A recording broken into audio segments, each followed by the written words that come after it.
It's only been a couple of days since I watched M3GAN and they're already announcing a sequel. What is up, everybody? It's me, Anthony, here to give you guys my first new movie review of 2023. How time flies. And today we're going to be talking about the new film M3GAN. This is the Blumhouse James Wan collaboration, directed by Gerard Johnstone and written by Akela Cooper, who is a name that I think you guys need to keep on your radar because she has written Malignant, Hellfest, episodes of Tron Uprising, The 100, American Horror Story, and Star Trek Strange New Worlds. She's also currently writing the script for The Nun 2, which I'm really excited for because the first Nun really sucked. And if she's behind the helm of writing this new movie, I think this one might be special. But if you haven't been under a rock this past couple of weeks and you know about this movie M3GAN and you've seen all the marketing and the advertisement, little kids dancing on the Empire State Building, people at Universal City Walk dancing, doing the M3GAN dance, it's just been a really crazy marketing advertisement thing that's been happening these past couple of weeks. When you watch the trailer to M3GAN and you look at M3GAN herself, you don't go into this movie thinking that it's going to be a serious horror film. And that's one of the things that I've been seeing a lot lately on Twitter and online. A lot of people just going into this movie with different expectations, which I find kind of confusing because, like I said, if you've seen the trailer, then you know that this is a campy film. This isn't going to be a serious film. This isn't going to have really meaningful, elevated horror type of stuff. It's just a killer doll doing killer doll things. Is it as good as a 95% on Rotten Tomatoes?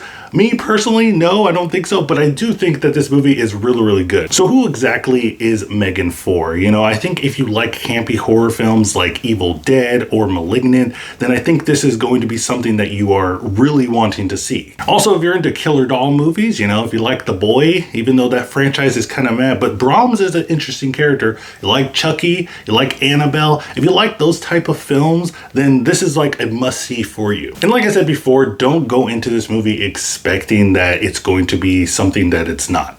Watch the trailer and you can totally see that it's a goofy, funny movie, and they play into that. And another thing that I see a lot out there in the movie verse and the film Twitter all over the place is the discussion of whether or not this movie is scary. And also the fact that it being PG-13 film, it already diminishes the fact of it being scary at all. But I'm here to tell you that you determining if it's scary or not is up to you.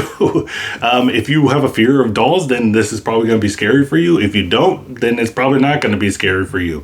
But I also have to say that I don't think all horror films have to be scary, and M3GAN is one of them. It could be still classified as a horror film. There's horror elements in the film, but to me personally, I don't think it's scary. There's moments in here that I thought M3GAN herself were creepy, and I thought to myself, if I saw M3GAN dancing to Sia in an alleyway, would I be terrified? And I said yes. Yes, I would. But I think, again, as horror fans, people like horror, you're going to not think certain movies are scary because you kind of desensitized yourself because you watch a whole bunch of horror films. So things that used to be scary to you when you were little are not going to be scary to you again. But I don't think that should be a hindering factor for this film. And again, I don't think the PG-13 rating is the problem here. I mean, there's movies that have PG ratings, horror movies that have PG ratings, Jaws, The Poltergeist, Monster House, Coraline, all PG horror films, lower than a PG-13. And at one time, those films were considered to be scary. Jaws, for one. I mean, in the 1970s, that was one of the scariest films ever, and it was PG. But rant aside, you want to know how M3GAN is, how the actual movie is. It's bonkers. It's crazy. The storyline doesn't really make sense. It's very predictable. You could see things coming from a mile away. I feel like if you watch movies for at least 10 years, you know where the story is going to end up. And again, I don't think that is a hindrance to the film. We'll get to the things that I don't really like about the film later on, but that whole point of like it being predictable and stuff, to me personally, I don't think is a negative, but letting you guys know that it is predictable and it is goofy and it is stupid. So if you're not into that, probably skip this movie. And the highlight of this film, of course, is M3GAN. The design of M3GAN, the practical effects that they're using for M3GAN is really amazing to me. I mean, I know they have an actress as the doll and she does an amazing job. Amie Donald is like perfect as the role of M3GAN. The stuff that she does, you know, this girl, I don't know what the heck, where they got her, you know, but she's doing some really crazy stuff. And I've seen behind the scenes videos of M3GAN when they're shooting stuff, scenes where she's running on all fours in the forest and the crew is cracking up. I mean, how couldn't you? You could just tell that everybody was having a good time and they knew what kind of film they were making. And I know I said that this movie isn't really elevated horror, but this does have a commentary, some kind of commentary in this film where they talk about like the relationship that we have between technology and how we just force technology or just put technology in front of our kids and kind of like takes over the parent role and raises your kid for you. And they talk about that aspect and they dive deep into it and they kind of just bring up questions of, you know, is it okay to have this much technology? You know, people on their phones all the time, kids constantly on their devices, you know, talking about screen time. They talk about those things. So if you're a person that wants to know, like, you know, have a little bit more intelligence in your horror films, it's in here a little bit. But like I always say, not every movie is perfect. And while I really enjoyed M3GAN and I can't wait for M3GAN 2, there is some stuff in here that I didn't really enjoy.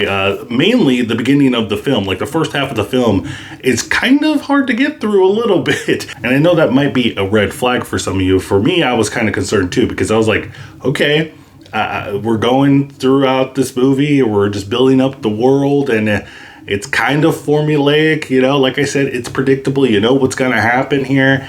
And it's not until M3GAN gets onto the screen that you're like, okay, all right, this movie's going to start getting good, right? And it takes a while. It still takes a time to get to the scenes that you want to see. You know, M3GAN doing some M3GAN stuff, dancing, going crazy, killing people. But even with that said, I did find myself really like invested in the M3GAN character and in the little girl. She's probably like, you know, the most like sympathetic character in this whole entire film because of what happens in the beginning of the film. You're kind of like, wow. She's been dealt a pretty bad hand. The rest of the characters are kind of like throwaway, you know, they don't really add that much to the story. But the movie is all about M3GAN. I mean, she's in the title. And when she is on screen, it's probably the best moments of the film. There is a scene in here that you've seen in the trailer where she's just sitting and there's a whole bunch of toys surrounding her. And that whole sequence is just... it's just so gold. It's so funny. It's so out there. Blumhouse, James Wan, Akela Cooper, they've done an amazing job with M3GAN. And like I said, they kind of, well, they haven't officially announced that they're making a sequel, but it's reported that a sequel is coming. And I mean, they made so much money already. People love it. Has 95 rating on Rotten Tomatoes as of recording this video. Audience like it for the most part. This movie's just fun, guys. I liked it. So overall, guys, I think that M3GAN is just stupid fun. If you're just looking for a good popcorn flick, you know, time to sit down and relax and you turn off your brain for a little bit and watch a killer doll kill people, check out this film. You won't be disappointed. But if you are still cautious and you're kind of like, you know, after you're talking, Anthony, I'm like, nah, I'm not really sure. Wait to VOD because like I said, there is some flaws in the beginning of the film and it does take a while to get into the good parts of the film. So if you're still cautious, I would say wait to VOD. I don't think you're going to have to wait too long because it's a January film. And before you know it, we're going to be halfway through the year and you're going to be crying because where did the year go? But guys, let me know what you think in the comments down below. Are you excited for M3GAN? Have you seen M3GAN before? Are you ready for the M3GAN franchise? M3GAN versus Chucky? Let's do it. Also, guys, don't forget to check out my Twitter so you can stay up to date with my channel. Don't forget to like and subscribe. And remember, guys, keep watching movies.